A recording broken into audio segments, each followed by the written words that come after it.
You know, they say planes are about compromises. You can't fill the tanks and the seats. You can go far, but not fast. But with this airplane, they've taken out all those compromises. You can go 1,200 nautical miles at 300 knots with a 900-pound payload with full fuel and operate out of a 2,500-foot strip. And the crazy thing is, this airplane wasn't even that complicated. It's really almost as easy to fly as a 172.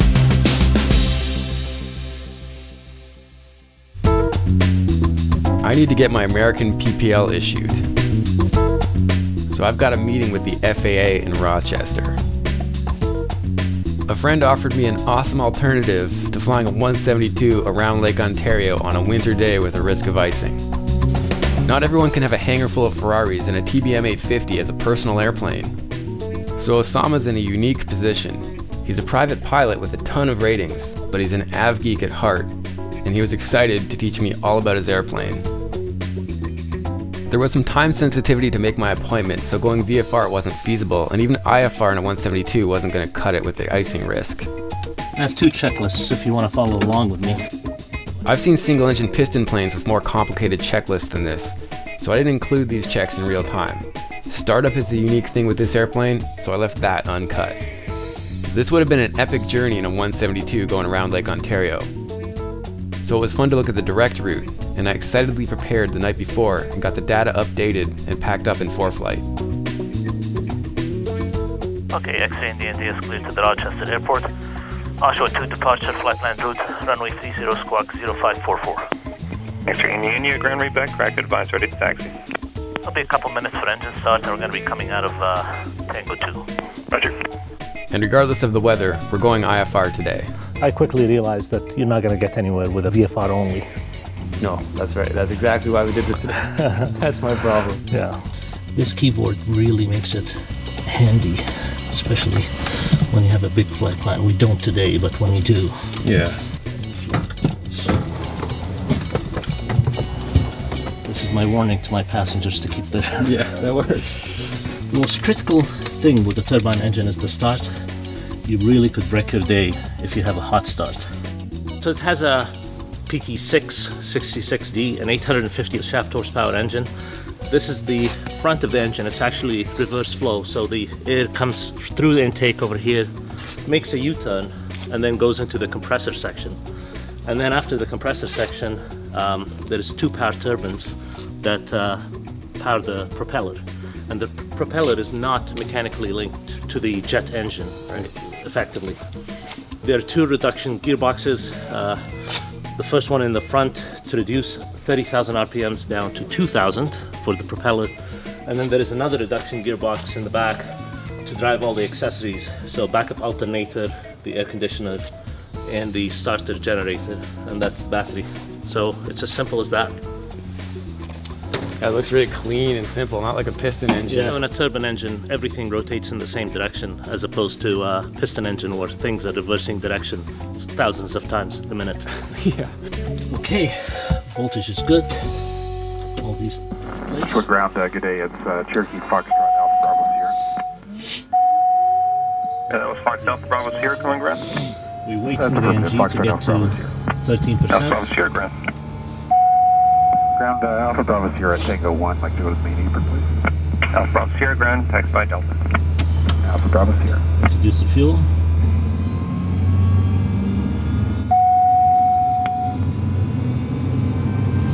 And we're watching the ITT. No more than 850.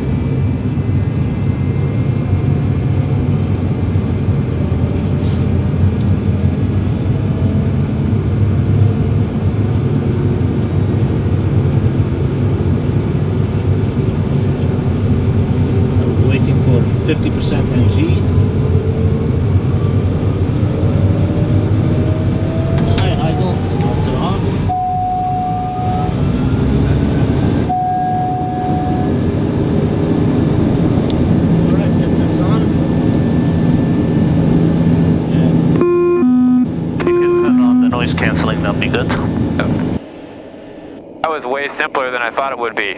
Obviously flying is not related to your career, but you just fly for fun, right? Just for fun. It's a hobby. Yeah. A really expensive hobby. But it's an expensive hobby, but you clearly take it professionally. I take it very professionally. I strive to be as good as the airline pilots.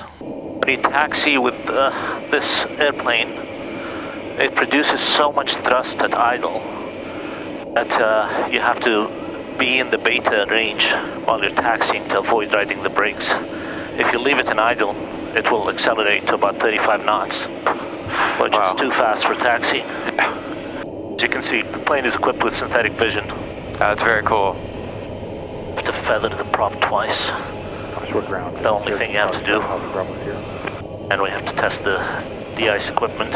The de-ice systems are there to get out of the ice, not to fly in the ice. Right. So we have pneumatic boots on the leading edges of the main wing, the stabilizer, and the tail.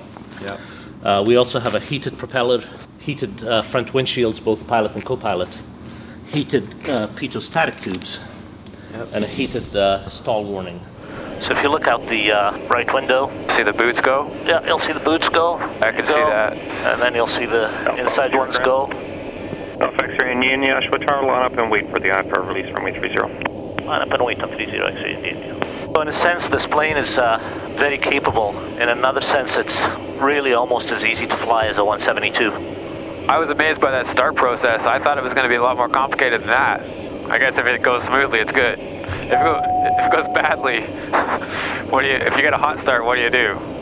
Oh, you have to overhaul the engine, depending on how severe you exceed the temperatures. We're ready to go.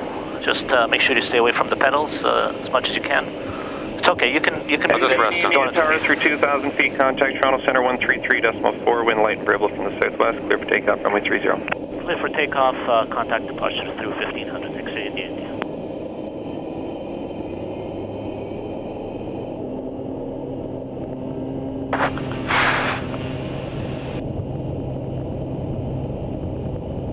Rotation speed is 85 in this airplane. We're going to be there pretty fast. Cross check, yeah, things happen really fast. Yeah. Good lord. There we go. That's 85. Positive rate, gear up. What? We're in the air. 110, flaps up. When we started thinking about traveling with the whole family, I knew that I had to go to pressurization. When I was flying by myself in the SR-22s, I didn't mind putting oxygen up my nose and flying for hours, breathing on oxygen. But my wife said, no way, no how she's going to do that, and especially with infants. Golf X-ray India, Toronto, Roger, squawk, ident, climb 5,000. Here's ident, climb 5,000, X-ray India. We were talking about pressurization on the ground. I've left it at the field elevation, the pressurization. So as we climb now, we're pressurized. Your radar identified, climb 5,000, direct Rochester. 5,000 and direct Rochester, X-ray India, thank you. Cool, that's direct. 5,000, and we're just going to start the turn here. And we'll go direct. And we're direct to Rochester. The altimeter 3038, Activate. descend 4,000. And 4,940. So we're now flying GPS autopilot. that's right, yeah. So I engaged something called nav mode. X-ray India, climb 9,000. 9,000 X-ray India. Would you like to do the autopilot? You can select 9,000. You're looking over here, and you turn this knob. Go ahead and put the prop de-ice on. Things happened fast on this flight, and despite having it ready, I really didn't need my iPad much. So here is Oshawa, that's Lake Ontario, here is Rochester. Yeah.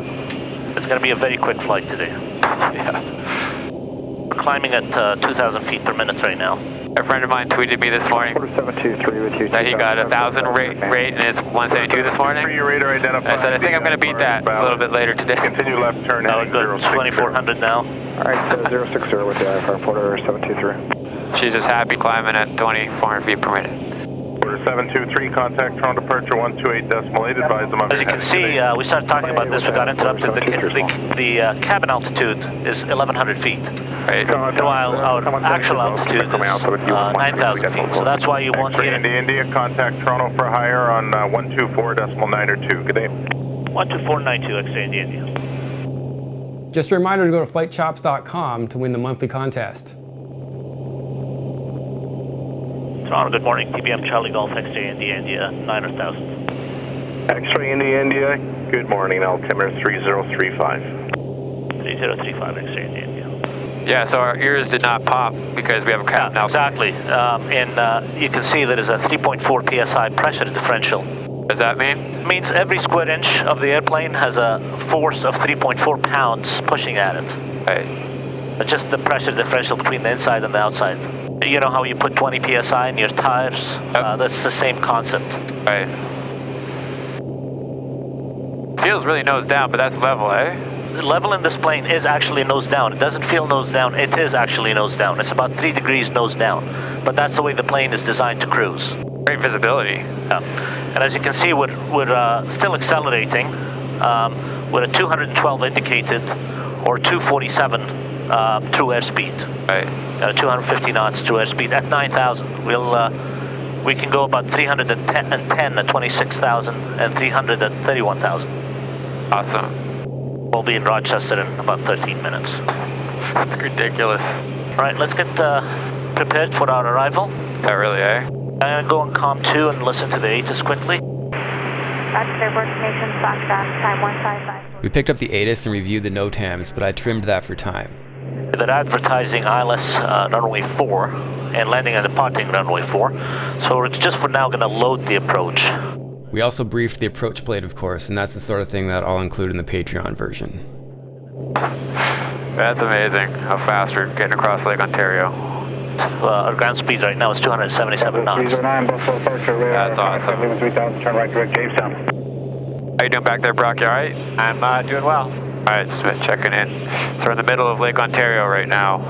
I guess we should note that we do have a raft on board. That's where we're flying. Is the deal a single engine over water you take a raft, or just always over water? You're going to be more than gliding distance. We're probably gliding distance, but it never hurts to put one in the back.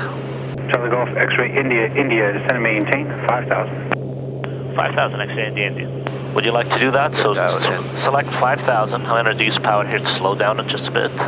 We always descend with rate, so you can push the VS and then scroll this to 1,000 feet per minute. 1,000, yeah. That's typically what ATC expects from a turboprop. 1,000 to 1,500 is kind of normal. And then you have to monitor, that autopilot doesn't do power, right? Oh, power is manual. What have you done with the prop while we've been cruising? You haven't had it. Nothing, you don't really touch the prop.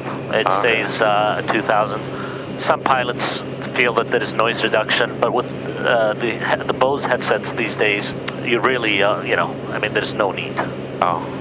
What was the procedure for takeoff? Full fine? Yeah, it's always full fine. This knob is never touched. You cycle it twice on the ground just to make sure that the governor is working fine. The power is not full power. It's 100%. If you go full power, you'll over torque the engine. Right. We're limited to 700 horsepower during takeoff and landing. However, now this is what this button does, the 850. After we take off, we can put it in 850 mode, and we can go beyond the yellow line, which is 100% to 120%.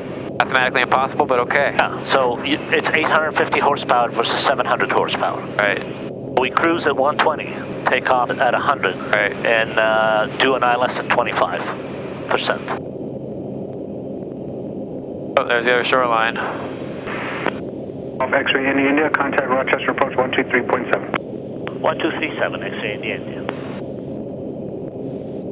Rochester approach, TBM Charlie Golf, X-ray India 6.6, descending 5,000, we have information, Foxtrot. TBM Charlie Golf, X-ray India, Rochester approach, roger. Expect visual approach, runway 7. Visual runway 7, X-ray India. That's why we only load the approach, because they will change it on you. Jet 807, cleared visual approach, runway 4, contact tower, 118.3, space is good. They have an RNAV, that's good enough. Number 3, Lima Papa, descend to maintain 2,500. Let's see what the minimums are for runway 7. Oh, it's a short runway, that's fine. 4,000 feet is plenty, but very close to the FBOs. RNAV runway 7. We're doing the visual, so that wasn't really necessary, but it's okay, it's always good to have it. Let's load it for now. We briefed the new approach plan and started our descent. We're gonna get a ding-dong now from the inertial separator. What does that mean? Inertial separator. X-ray India, fly heading 170, vector visual approach 7. Descend to maintain 2,500. 170, 2,500, X-ray India. Disappointingly, this state-of-the-art machine lacks a flux capacitor, but it does have an inertial separator. We'll cover that in part 2. We might pick up some ice. This is IMC and we are below zero. Really feel that speed. Did you turn on pitot heat or anything like that, or because It's always on. We always fly with it on. Okay. Prop de-ice. Are picking up slight amounts of ice, as you can see. Oh yeah, I see it, yeah. And is the windshield heater on as well? Yeah, but we don't need it because this will all sublime by the time we... It's such a small layer. Just increase the rate of descent so that we can get out of this. In part 2, we'll learn how to land this thing with that giant nose. We'll also cover both visual and RNAV approaches. Activate the approach now. And there's the airport at the 10 o'clock position. TBM X-ray India, airport's about 10 o'clock, 8 miles. Got the airport in sight. So thanks again to the supporters on Patreon for helping make this possible, and of course we couldn't do this without the sponsors. We're running monthly contests, and last month our prize was $1,000 plus a Bose A20, which Stephen Yike won. This month we've got $1,000 worth of combined prizes, plus the featured prize from iCloth Avionics is an iPad Mini 4. I still need to upgrade mine, so one of you guys is going to get one before I do. So go to flightchops.com to win it, and keep your flight chops sharp. So as a guy who doesn't love flying, what do you think of that, Brock? We're looking for a That's a smooth ride. U.S. Customs guy.